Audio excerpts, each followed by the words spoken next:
everyone, in this video I'm going to show you how to draw a tinted sky using the color red, and we're also going to add a silhouette of a tree. So the first thing we're going to do is we're actually going to very lightly draw. Now I'm going to go in with a little bit more pressure behind my brush just so that I can ensure that you can see and the camera's picking it up. But we're going to go ahead and we're going to get started. We're going to put the tree right on the edge of the paper as well. Okay. Okay, and we're going to have one little branch here.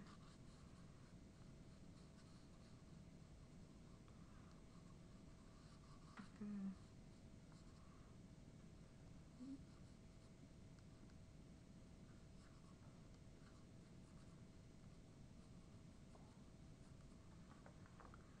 And this is just the way it's going to look.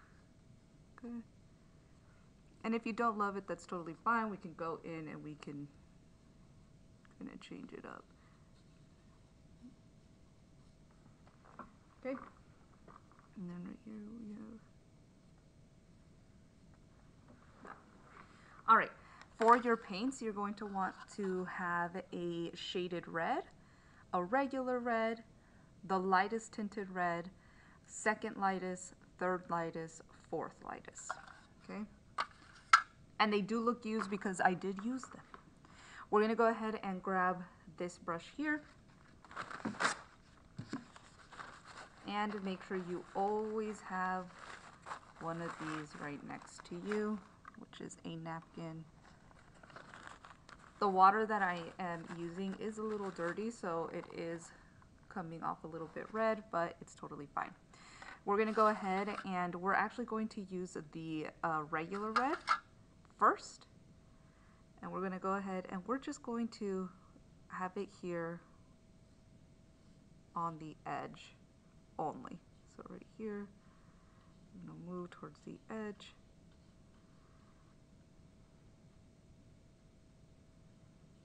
And I'll make this strong.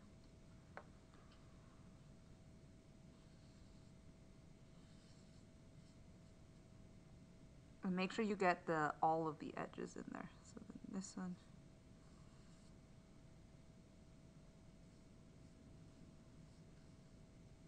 The silhouette of the tree, I'm not worried about. I feel like we will, we're going to be making the silhouette darker, so we're going to use this one for the silhouette. It's going to be the last step. So as of right now, if you paint a little bit over it, totally fine. Okay? Now that we've done that, we're going to slowly start adding the tinted colors towards the center, and so it's all going to kind of like gravitate towards the center, and the center is going to be the lightest. So right here, because this is the darkest of all the midtones, we're going to go in and we're going to just layer it right here on the edge. Try not to layer it too much against the red, because we want to be able to see that color difference. Of course, you can layer them one on top of the other. I do think that it gives a nice like natural look to the tint. However, since we're still relatively new, we don't want to make the red too mixed in with the tint, so I'm just going to leave it there. You guys notice that there's a few white streaks. That just means that whatever paint I picked up wasn't fully mixed. So I'm just going to go in and layer that back. Now we're going to go to this one, which is the second darkest of the midtones. That one's going to go in here.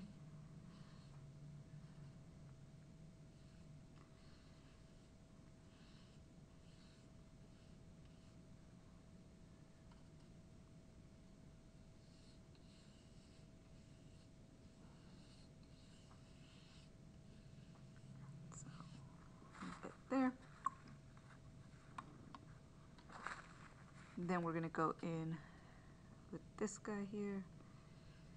So it's slowly starting to get a little bit lighter.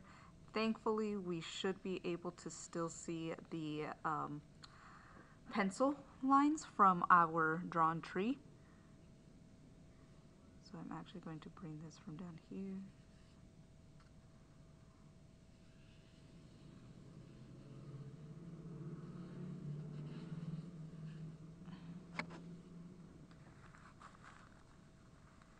And then from there, it's going to be this guy here.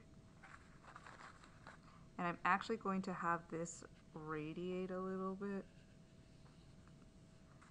just so that then it looks a little bit more natural. And then I'm going to add another layer of red over here.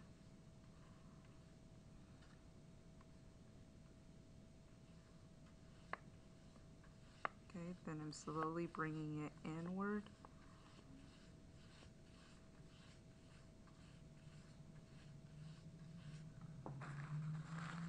Okay, let's see, that'll bring it, maybe that brings it a little bit more. There it is.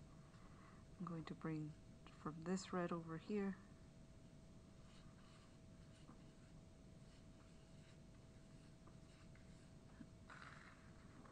And right here, you don't necessarily need to add more paint. You can just add water to your brush and it'll just kind of reactivate the paint you already have going on there. And then I would just grab maybe this one, the second lightest,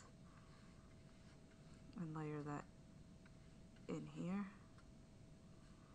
Basically what we created first was like an underpainting. It's to ensure that we can see our values, we can see the differences in the color, but we don't necessarily have to stick to that. You can if you want to, but I typically like to add a second layer to my paint. And so that's where this kind of comes in.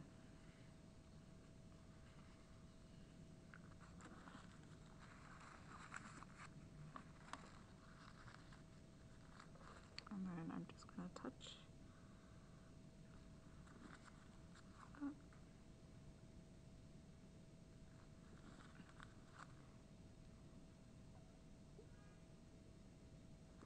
So just like that. And notice that right here, I left it as it is. That's perfectly fine. I actually don't mind. We're going to be placing the shadow, so this one, the shade, for the silhouette of the tree. Now you can grab a pointed brush for the details on the branches, but for the areas that are a little bit more wide, and so you're gonna have to add a lot of paint anyway, I would highly recommend that you use the fluffy brush. And again, make sure you can see where your lines are, all right? If you can't, that's totally fine. You can just kind of wing it if you'd like, or you can wait for this entire layer to dry and then you can draw over it, okay? For me, I can see it. It is, we can see that it's like right there. We can barely kind of see that, but it's there. Okay, so I'm gonna get started. I'm gonna grab my shade and I'm gonna go ahead and I'm going to place it in this corner here. And I'm going in and I'm adding it here. So right to the edge, because I know that this entire edge is within the silhouette, as well as this edge.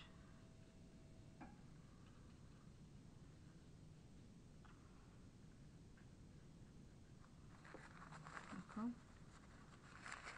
From here, I'm going to go ahead and I'm going to grab my thinner brush.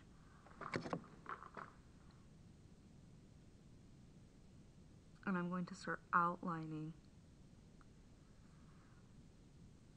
where my silhouette of the tree trunk and the ground are, because I can see the line work with the pencil. I just don't know if the camera's picking it up all that well. But if I can see mine, you should be able to see yours. Again, usually graphite, especially, even if you didn't put a lot of pressure behind it, right? You can see it through tempera paint. Since tempera paint is water-based, it's a little runny. And so it makes it a little bit more translucent. And with that translucent look, you can see the line work. And so right here, we can kind of see the build. And I kind of left this area as it is because it's a little wet, but I'm going to just layer a lot of paint there just to kind of close it up. And then over here, it looks like there that is, there's that. Okay. It seems that this is going to be kind of a wider tree trunk.